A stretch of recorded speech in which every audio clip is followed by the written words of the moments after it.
ज्योति माही जी हमरा के सुने खातिर परसौड़ा दियर से हमरा कुछ गार्जियन भी आई बनी, सब भैया लोग गार्जियन लोग बैठल बनी। समय तो हमारा आ गइल बा गावे वाला, लेकिन मनीष भैया क्षमा चाहब मात्र 2.5 मिनट। राकेश पांडे जी जे कि कलकत्ता से आई बनी, हमरा यह परिवार में राकेश भैया से आग्रह करो, यहाँ के इशारा कहनी है कि देखो हमनी के जागरण गावे वाला है जब पूर्ण रूप से आई महफिल में हमनी के बनी जा, अब बैठल बनी जा तो मन लागत नहीं के, तो हम कहने की कोनो दिक्कत नहीं है और अपन एगो हाजिरी लगा दी और बाद हमारा पर छोड़ दी, फिर हमनी के संभाल ले जा। निर्विघ्नं कुरु मे देवा सर्वकार्येषु सर्वदा जयंती मंगला काली भद्रकाली कपालिनी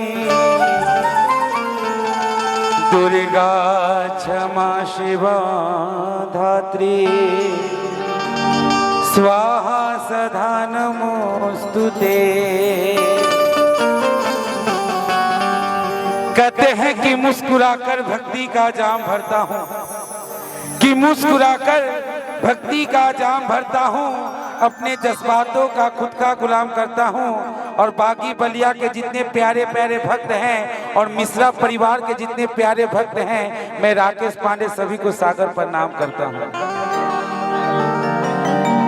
ताली काबिल बगिया वाले लोग यह बा देखी, अभी एगो गाना खूब फेमस बड़े ढोरी चटना, यही सब गाना हम ना गाई कि तू एगो भजन गा के और वही के बीच हम अपन गोलू भाई के हम दे दे, कहें कि हम भजन गायक और एगो लोकगीत तो तल के जाते जाते छुआ के जज्बे करवा चाहे माही मनीषा बहुत नाम कैले दिया। हाँ आई छोटा से एगो भजन गाई एगो छोटा से गा दिए कहे कि मन सब हो जाए। हाथी में त्रिशूल गरबा कि सोनवा के हार रूपवा मनवा मोहत बा, टिकुलिया मनवा मोहत बा कि बारू मैया शेर पर सवार के रूपवा मनवा मोहत बा। 1 2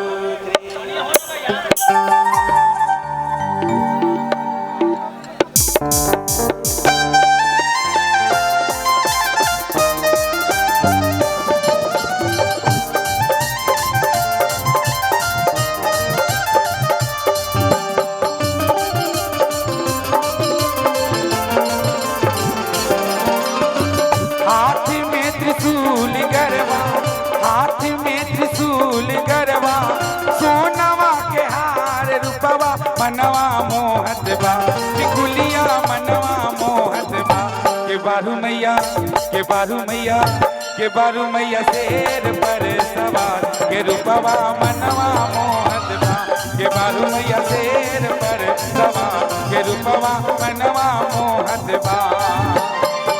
हाथ में त्रिशूल गरबा, हाथ में त्रिशूल गरबा, सोनवा के हार रूपवा मनवा मोहत बा, टिकुलिया मनवा मोहत बा के बारू मैया शेर पर सवार के रूपवा मनवा मोहत बा के बारू मैया शेर पर सवार के रूपवा मनवा मोहत बा।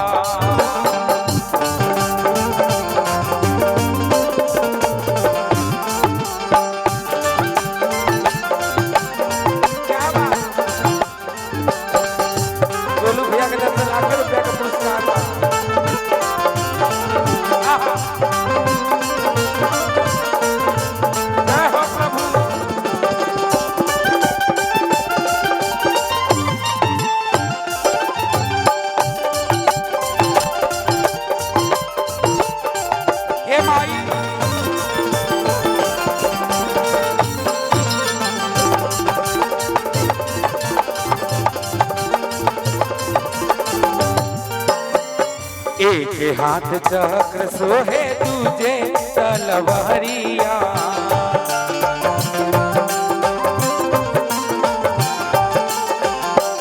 एक हाथ चक्र सोहे दूजे तलवारिया। भगतन के गुज तारे भारी जय जयकारिया। एक हाथ ओम धाजे, एक हाथ ओम धाजे, सृष्टि के सिंगार रूपवा मनवा मोहत बा। टिकुलिया मनवा मोहत बा के बारू मैया शेर पर सवा के रूपवा मनवा मोहत बा के बारू मैया शेर पर सवा के रूपवा मनवा मोहत बा। जगदम्बा घर में दियारा बाहर अइली है। जगह तारन घर में दियारा बाहर अइली है। मैया